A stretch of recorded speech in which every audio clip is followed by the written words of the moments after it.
शुभ ग्रहों से होगी बड़ी उन्नति, लाभ के साथ खर्च की स्थिति। संकट आपकी शक्ति, दृढ़ता एवं संयम देखने के लिए आते हैं। इसीलिए संकटों से भयभीत होकर कभी पीछे मुड़ना नहीं चाहिए।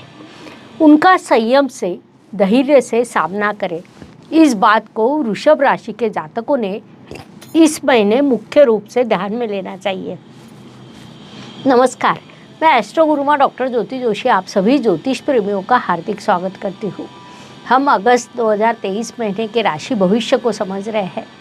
आज हम मेष राशि के जातकों के लिए यह महीना कैसा रहेगा, इस पर विस्तार से वार्तालाप करेंगे। विभिन्न दृष्टिकोण से इस महीने के ग्रह स्थिति का हम शास्त्रोक्त विश्लेषण करने वाले हैं। साथ ही वीडियो के अंत में मैं आपको इस महीने करने वाले विशेष उपाय भी बताने वाली हूँ। इसीलिए वीडियो को अंत तक देखना न भूलें।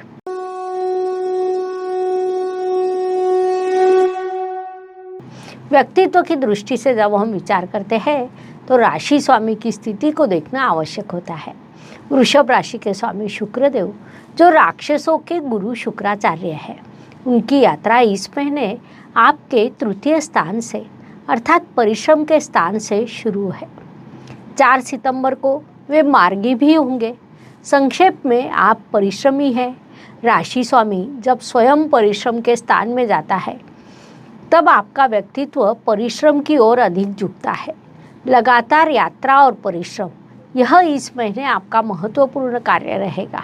संक्षेप में यह महीना आपके व्यक्तित्व को समृद्ध करने वाला है, उसका आपने सदुपयोग करना चाहिए। धन, परिवार, वाणी की दृष्टि से विचार करें तो वृषभ राशि के लिए बुधदेव की स्थिति महत्वपूर्ण होती है, क्योंकि वे आपके धनेश है।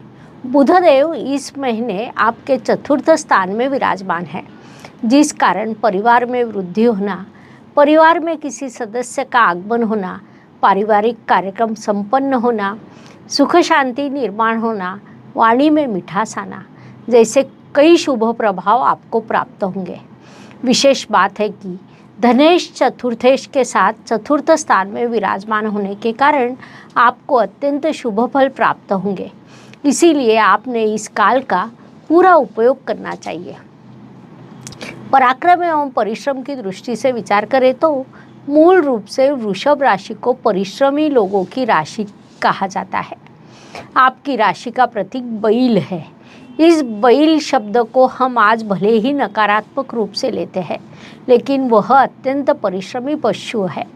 सामने काम होते हुए उसे पूरे परिश्रम से करना और उसके बाद विश्राम करना, यह आपका स्थायी भाव है जो इस महीने देखने को मिलेगा। इसीलिए आपने इस काल का पूरा लाभ उठाना चाहिए। वास्तु, वाहन, भूमि, सुख शांति, इन सभी दृष्टियों से विचार करें तो आपके चतुर्थ स्थान में विराजमान है, जो अत्यंत शुभ स्थिति मानी जाती है। महत्वपूर्ण बात है कि वहाँ चतुर्थेश के साथ आपके धनेश और पंचमेश भी विराजमान है, जिस कारण वहाँ बड़ा एक केंद्र त्रिकोण योग निर्माण हुआ है, जिसे हम लक्ष्मी नारायण योग भी कहते हैं, जिससे धन लाभ के कई अवसर आपके लिए निर्माण होंगे। वास्तु के, वाहन के शुभ योग भी आपके लिए निर्माण होने वाले हैं। माता जी का सौख्य आपको मिलेगा। परिवार में सुख शांति बनी रहेगी। कुल मिलाकर इन सभी दृष्टियों से यह काल आपके लिए अत्यंत शुभदायी रहेगा। शिक्षा, संतति, प्रणय की दृष्टि से विचार करें तो वृषभ जातकों के लिए यह महीना अत्यंत लाभकारी कहा जा सकता है। विवाह इच्छुक वधू वरों के विवाह जुड़ना, प्रेम विवाह के योग निर्माण होना जैसी शुभ चीज़ें इस महीने आपके लिए होने वाली है। शिक्षा की दृष्टि से विचार करें तो मैकेनिकल क्षेत्र या मैनेजमेंट क्षेत्र में विद्यार्थियों के लिए यह काल अत्यंत उपयुक्त रहेगा। इसीलिए उन्होंने इस काल का सदुपयोग करना चाहिए, क्योंकि पढ़ाई में जो उन्नति होती है वह दीर्घकालीन लाभ प्रदान करती है। इस बात को आपने मुख्य रूप से ध्यान में लेना चाहिए। स्वास्थ्य, कर्ज, प्रतिस्पर्धी, शत्रुओं की दृष्टि से विचार करें तो वृषभ जातकों का स्वास्थ्य इस काल में सामान्य रूप से अच्छा रहेगा। जिन्हें कर्जे की आवश्यकता हो उन्हें वह सरलता से प्राप्त होगा। लेकिन अत्यंत आवश्यकता होने के बाद ही कर्ज का विचार करना चाहिए। प्रतिस्पर्धी स्वयं पीछे हट जाएंगे, शत्रु भी अपनी गतिविधियों को स्वयं ही रोक देंगे। महत्वपूर्ण दस्तावेज आप कहीं रखकर भूल सकते हैं, उन्हें खोजने में आपका बड़ा समय जाएगा, जिससे आपको परेशानी भी होगी। इस बात को पहले से ही ध्यान में लेते हुए आप उन्हें संभाल कर रखें, यह सलाह आपको दी जाती है। नौकरी एवं व्यवसाय की दृष्टि से विचार करें तो वृषभ राशि के लिए यह महीना लाभ और खर्च ऐसे दोनों प्रभाव का रहेगा। लाभ आपको अवश्य प्राप्त होगा। नौकरी में जिनका प्रमोशन पिछले कई महीनों से रुका हुआ है, उन्हें वह इस महीने प्राप्त हो सकता है। व्यवसाय में नई कल्पना, नवनिर्माण, नई उन्नति इस दिशा से लाभ होते हुए दिखाई दे रहा है, क्योंकि लाभ के साथ खर्च भी है। अर्थात व्यवसाय में नवीनता लाने के लिए आप खुद खर्च कर सकते हैं, उससे आपको लाभ की प्राप्ति होगी। इसीलिए आपने इस काल का पूरा उपयोग करना चाहिए। विदेश में स्थित वृषभ जातकों की दृष्टि से विचार करें तो उनके लिए भी यह काल शिक्षा की दृष्टि से उन्नति का, नौकरी में थोड़ा संघर्ष का रहेगा।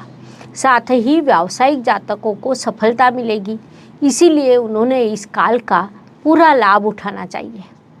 भाग्य एवं शुभ संकेत की दृष्टि से विचार करें तो वृषभ राशि के लिए यह महीना कई शुभ संकेतों से भरा है।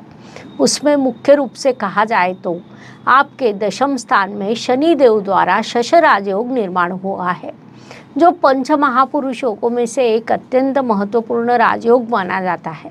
साथ ही आपके चतुर्थ स्थान में लक्ष्मी नारायण योग निर्माण हुआ है, अर्थात आपके केंद्र स्थान में दो बड़े राजयोग निर्माण हुए हैं, जिन्हें हम अत्यंत शुभ कह सकते हैं। चतुर्थ इस केंद्र के स्वामी और पंचम इस त्रिकोण के स्वामी चतुर्थ स्थान में गठबंधन में है, जिसे हम लक्ष्मी नारायण योग कहते हैं। शनिदेव जो आपके लिए राजयोग कारक है, उनके द्वारा शश राजयोग का निर्माण हुआ है। इन सभी शुभ संकेतों से आपको अत्यंत शुभ परिणाम प्राप्त होंगे, इसीलिए आपने उनका सदुपयोग करना चाहिए। कर्म की दृष्टि से विचार करें तो वृषभ राशि के लिए शनिदेव की स्थिति महत्वपूर्ण होती है, क्योंकि वे आपके कर्मेश है। महत्वपूर्ण बात है कि वे आपके कर्म स्थान में विराजमान है, जिस कारण आप इस काल में स्मार्ट वर्क करने वाले हैं। वृषभ जातक सदैव हार्डवर्क करते हैं, लेकिन इस महीने स्मार्ट वर्क करने की ओर आपका झुकाव अधिक रहेगा, उससे आपको उचित लाभ भी प्राप्त होगा। लाभ की दृष्टि से विचार करें तो वृषभ राशि के लिए अत्यंत शुभ स्थिति होने के बाद भी लाभ का प्रमाण थोड़ा कम रहेगा। वास्तव में आप जितना लाभ प्राप्त करेंगे, उसकी बराबरी में खर्च होते हुए भी दिखाई दे रहा है। महीने के अंत में कुछ नहीं दिखेगा। किसी महीने जब हम ऐसा कहते हैं कि सभी ग्रह शुभ स्थिति में है, राजयोग कारक है, लेकिन लाभ के समय ऐसा कहना पड़ता है कि महीने के अंत में कुछ नहीं दिखेगा, तो कई ज्योतिष प्रेमियों को वह अच्छा नहीं लगता। लेकिन यह महीना वास्तव में वैसा ही है। पूरे महीने में आप बड़े प्रसन्न रहेंगे, लेकिन सब कुछ अच्छा चल रहा है। लेकिन महीने के अंत में जब आप हिसाब करेंगे तो आपके ध्यान में आएगा कि हाथ में कुछ ज़्यादा बचा नहीं। इस बात को मुख्य रूप से ध्यान में लेना चाहिए। व्यय एवं परदेश गमन की दृष्टि से विचार करें तो इस काल में वृषभ जातक बड़ा खर्च करने वाले हैं। खर्च के कई कारण होंगे, यात्रा पर, स्वास्थ्य पर, हॉस्पिटल पर, नई पढ़ाई पर, इस प्रकार आपका खर्च होगा। उन्नति के लिए भी आप बड़ा खर्च कर सकते हैं। जिम्मेदारियों को पूर्ण करने के लिए खर्च कर सकते हैं। इस प्रकार का खर्च उचित भी होता है, इसीलिए आपने उसे करना भी चाहिए। हर सुबह एक नया दिन प्रकट होता है, उसके बाद रात होती है, अर्थात दिन के बाद रात और रात के बाद दिन। यह प्रकृति का चक्र है। यह चक्र मनुष्य जीवन पर भी लागू होता है। फलस्वरूप हर दिन हर किसी के लिए एक जैसा या समान नहीं होता। कुछ दिन शुभ, कुछ अशुभ या तनावपूर्ण होते हैं। इस दृष्टि से वृषभ राशि के लिए 7, 17 और 26 यह दिन शुभ रहेंगे। साथ ही 5, 15 और 24 यह दिन अशुभ, तनावपूर्ण तथा संघर्ष से भरे रहेंगे। इसी को ध्यान में रखते हुए आपने इस महीने के कार्यों की योजना बनानी चाहिए। उपायों की दृष्टि से विचार करें तो ज्योतिष में अत्यंत छोटे छोटे और बड़ा परिणाम करने वाले उपायों को बताया गया है। अशुभ चीज़ों की अशुभता कम करने का, शुभ चीज़ों की शुभता बढ़ाने का उनमें सामर्थ्य होता है। उस अनुसार सितंबर महीने के उपायों का विचार करें तो इस महीने हम श्री गणेश जी के आगमन की प्रतीक्षा करते हैं। हमारे यहाँ गणेश उत्सव बड़े भक्तिभाव से मनाया जाता है, क्योंकि गणपति सभी को आनंद प्रदान करने वाले, समृद्धि देने वाले और सभी को अपना लगने वाले शिव पुत्र है। साथ ही कोई भी पूजा करते समय, मंत्रों का पठन करते समय सबसे पहले हम श्री गणेश जी की वंदना करते हैं। उस अनुसार मैं इस महीने हर राशि के लिए गणपति का एक प्रिय मंत्र देने वाली हूँ। इसे पूरे महीने आप उस मंत्र का कम से कम 11 बार जाप हर रोज करें। उस अनुसार वृषभ जातकों के लिए गजाननाय विद्ये वक्रतुंडाय धीमहि तन्नो दन्ति प्रचोदयात् यह मंत्र सूचित किया जाता है। इसके आपको अत्यंत शुभ परिणाम प्राप्त होंगे। इस प्रकार सितंबर 2023 यह महीना वृषभ जातकों के लिए कैसा रहेगा, यह समझने के लिए इतनी जानकारी पर्याप्त है। यह वीडियो आपको अच्छा लगा हो तो उसे लाइक एवं सब्सक्राइब अवश्य करें। कमेंट बॉक्स में जय ज्योतिष लिखना ना भूलें। साथ ही आपको यदि हमसे संपर्क करना हो तो व्हाट्सएप पे मैसेज करें। कृपया कोई भी फ़ोन ना करें, आपका कॉल हम उठा नहीं सकते। आप यदि मैसेज करते हो तो उस पर रिप्लाई अवश्य दिया जाएगा। धन्यवाद। शुभम भवतु। जय ज्योतिष। ज्योतिष का अध्ययन तथा शास्त्र की शास्त्रीय तरीके से पढ़ाई करने के लिए मेरी 2 किताबें प्रकाशित हो चुकी है, उनका अवश्य लाभ लीजिए। Please like, share and subscribe the channel.